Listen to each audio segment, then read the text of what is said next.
तो आज की इस वीडियो में हम बात करेंगे क्लास 11 की सोशियोलॉजी सब्जेक्ट से रिलेटेड, जिसके अंदर मैं आपको कराऊंगा चैप्टर नंबर 2, जिसका नाम है समाजशास्त्र में प्रयोग होने वाली शब्दावली, संकल्पनाएं और उनका उपयोग, यानी कि टर्म्स एंड कॉन्सेप्ट जो होते हैं ना, उनका यूज।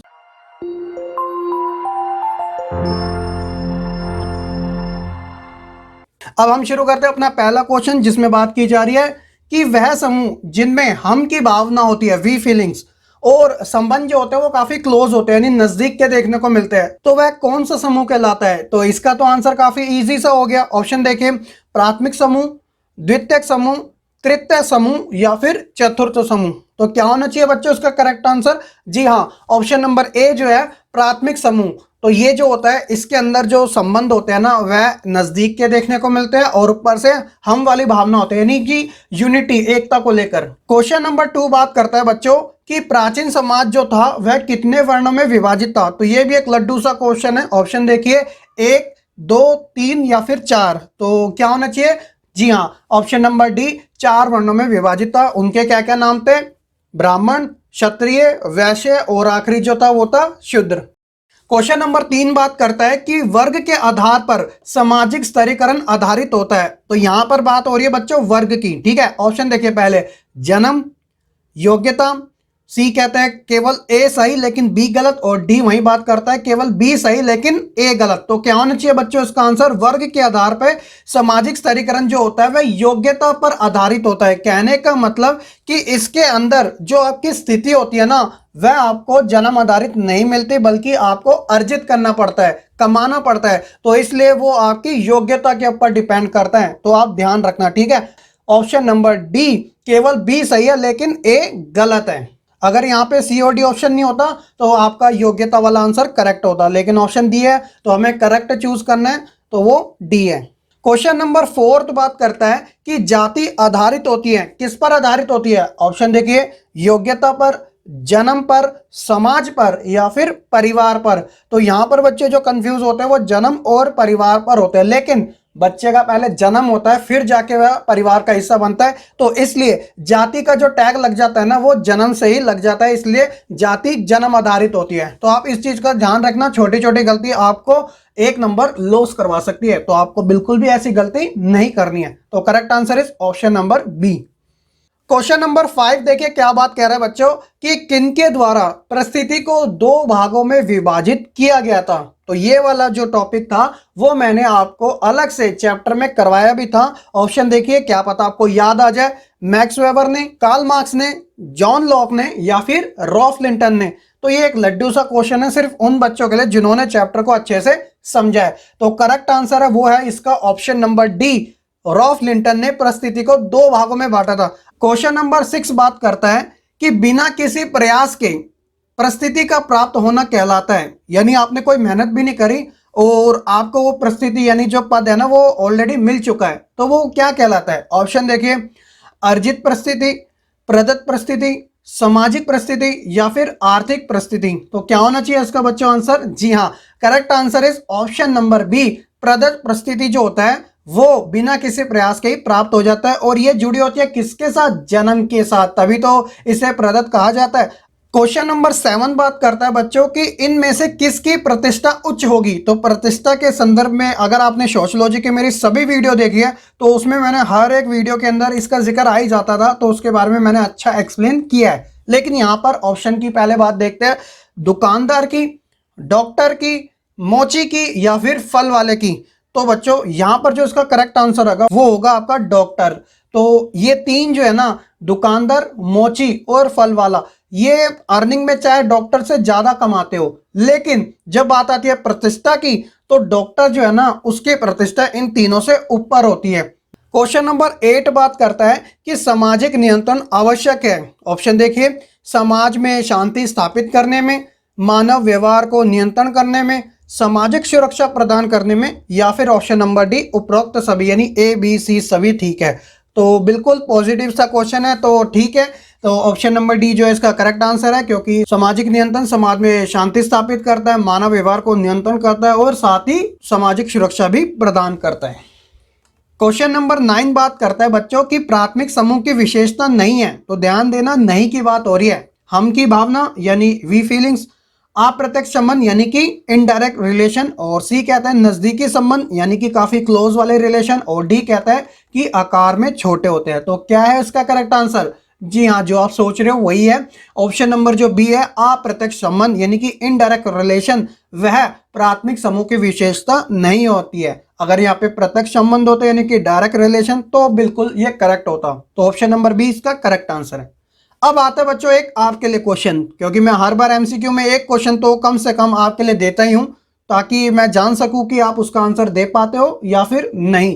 कि क्वेश्चन नंबर 10 बात करता है कि समाजशास्त्री जिन्हें 1948 में रामपुरा में जनगणना करने का श्रेय दिया गया था, तो उनका नाम क्या है? ऑप्शन देखिए, एम.एन. श्रीनिवासन, अगस्त कॉम्ते, डी.पी. मुखर्जी, या फिर नन ऑफ द अबव, इनमें से कोई नहीं। तो क्या होना चाहिए बच्चों इसका करेक्ट आंसर? वो मुझे आपसे कमेंट में जरूर चाहिए। तो आप सभी बच्चे कमेंट करना, देखते हैं किसका राइट आंसर है। और जब नेक्स्ट वीडियो आएगी यानी चैप्टर नंबर 3 की, तब मैं इसका आपको करेक्ट आंसर बता दूंगा। क्वेश्चन नंबर 11 बात करता है कि इनमें से कौन सा समूह आकार में बड़ा होता है? प्राथमिक समूह जो अंत्य समूह भी कहलाते हैं, द्वितीयक समूह जो अंत्य समूह भी कहलाते हैं, प्राथमिक समूह जो बाह्य समूह कहलाते हैं, या फिर ऑप्शन नंबर डी द्वितीयक समूह जो कि बाह्य समूह भी कहलाते हैं। ऑप्शन नंबर जो डी है, द्वितीय समूह जिन्हें बाह्य समूह के नाम से भी जाना जाता है, वो इसका करेक्ट आंसर है, क्योंकि इन समूह का जो आकार होता है ना, वह बड़ा होता है कंपेयर करने पे कौन से? प्राथमिक समूह के। ठीक है। क्वेश्चन नंबर 12 बात करता है बच्चों कि इनमें से कौन सा अर्जित परिस्थिति का उदाहरण है? ऑप्शन देखिए, ए कहता है बहन, बी कहता है पुत्री, सी कहता है मित्र, और डी कहता है स्त्री। तो बच्चों इसका जो करेक्ट आंसर है वो है आपका ऑप्शन नंबर सी। मैं थोड़ा सा एक्सप्लेन भी कर देता हूं, क्योंकि जब बात आती है बच्चों अर्जित परिस्थिति की, तो इसके अंदर एक्वायर करना पड़ता है, यानी कि कमाना पड़ता है। तो बहन जो है वो ऑलरेडी क्या होता है? जन्म आधारित होती है, यानी कि अगर आपका भाई है तो ऑलरेडी आपको टैग मिल जाता है बहन का। पुत्री, जैसे कि अगर आप लड़की पैदा हुए तो आप अपनी माँ की बेटी होगी, तो इसलिए आपको पुत्री का दर्जा मिल जाता है। और ऑप्शन डी है स्त्री, यदि आप फीमेल पैदा होती हैं तो आपको स्त्री का टैग मिल जाता है। लेकिन यहाँ पर बात हो रही है अर्जित की, तो अर्जित में वो चीज कमानी पड़ती है। तो जो फ्रेंड है यानी जो मित्र है ना, वो बनाने पड़ते हैं, बनते नहीं है। ठीक है, तो इसलिए इसका correct answer option number C है।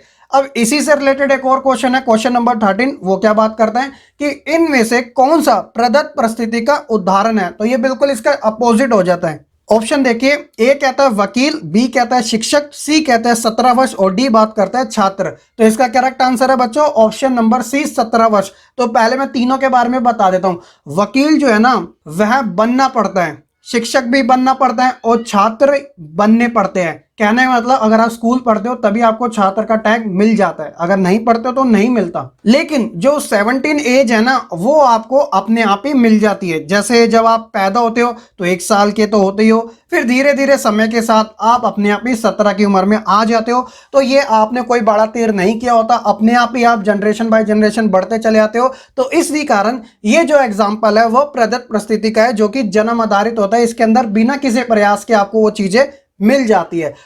क्वेश्चन नंबर 14 बात करता है बच्चों कि जाति व्यवस्था में प्रत्येक जाति का स्तरीकरण किस आधार पर देखने को मिलता है? ऑप्शन देखिए, समानता के आधार पर, बी कहता है प्रतिष्ठा के आधार पर, सी कहता है ऊंच और नीच के आधार पर, और डी बात करता है बराबरी के आधार पर। तो ऑप्शन नंबर ए और डी जो है वो तो बिल्कुल सेम सेम सा लग रहा है, समानता यानी कि बराबरी होती है। ठीक है, तो ये तो आप हटा दो। अब बात आती है प्रतिष्ठा और ऊंच नीच पर। तो बच्चों प्रतिष्ठा जो है वो मैंने अभी आपको जिक्र कर दिया था कि समाज के अंदर आपको एक रिस्पेक्टेड वैल्यू देता है। लेकिन जब बात आती है जाति के स्तरीकरण की, तो खासकर इसके अंदर ऊंच नीच ज्यादा देखने को मिलता है। तो इस कारण इसका जो करेक्ट आंसर है वो है option number C.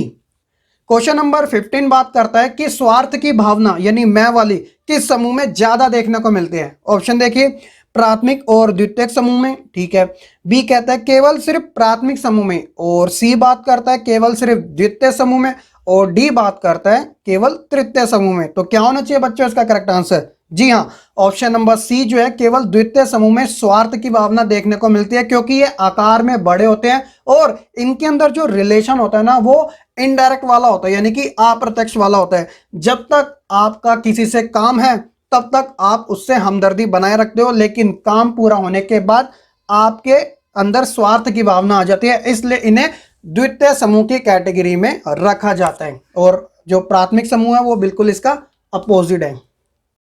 Question number 16 बात करता है बच्चों की प्राथमिक समूह वह समूह जिनमें आदर, हमदर्दी, सहयोग से भरपूर हो, ये किसने कहा था? तो ऐसी स्टेटमेंट से रिलेटेड भी आपके एग्जाम में क्वेश्चन पूछ ले जाते हैं। तो देखिए ऑप्शन क्या बात कह रहे हैं कि ए कहता है चार्ल्स डार्विन, बी कहता है चार्ल्स कूले और सी बात करता है मैक्स वेबर या फिर डी कहता है दुर्खीम। तो इसका जो बच्चों करेक्ट आंसर है वो है आपका ऑप्शन नंबर बी। चार्ल्स कूले के अनुसार प्राथमिक समूह वह समूह होते हैं जिनमें आदर हो, हमदर्दी हो और वह सहयोग से भरपूर हो। क्वेश्चन नंबर 17 बात करता है बच्चों की अंत्य समूह जाने जाते हैं। तो इसका जिक्र मैंने आपको पहले ही बता दिया है। ऑप्शन देखिए फिर भी, प्राथमिक समूह, सामाजिक समूह, द्वितीय समूह या फिर दबाव समूह। तो क्या होते हैं बच्चों? बिल्कुल प्राथमिक समूह जो है वो अंत्य समूह के नाम से जाने जाते हैं और बाहरी जो समूह है वह द्वितीय समूह के नाम से जाने जाते हैं।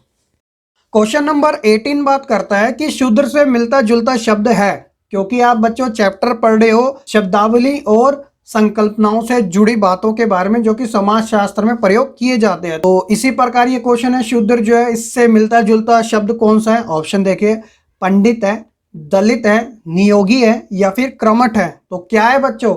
जी हाँ, ऑप्शन नंबर बी, दलित जो है वह शूद्र से मिलता जुलता शब्द है। तो शूद्र जो था वो वर्ण व्यवस्था के अंदर चौथे नंबर पे था। आप ध्यान रखिएगा इन चीजों का, आपको पता ही होगा, अच्छी बात है। क्वेश्चन नंबर 19 काफी अच्छा क्वेश्चन है। समवयस्क समूह किनके बीच बनता है? ऑप्शन देखिए, जो समान आयु के होते हैं, जो समान व्यवसाय से जुड़े होते हैं, जो प्राथमिक समूह से संबंध रखते हैं या फिर उपरोक्त सभी। तो बच्चों ये जो समवयस्क समूह होते हैं ना, सबसे पहले ये प्राथमिक समूह से जुड़े होते हैं और खासकर इनमें वह आते हैं जिनकी आयु सेम होती है और वह बिजनेस भी सेम करते हैं। तो इस प्रकार ऑप्शन नंबर ए, बी, सी तीनों ही करेक्ट हो जाते हैं। तो correct answer is option number D, all of the above.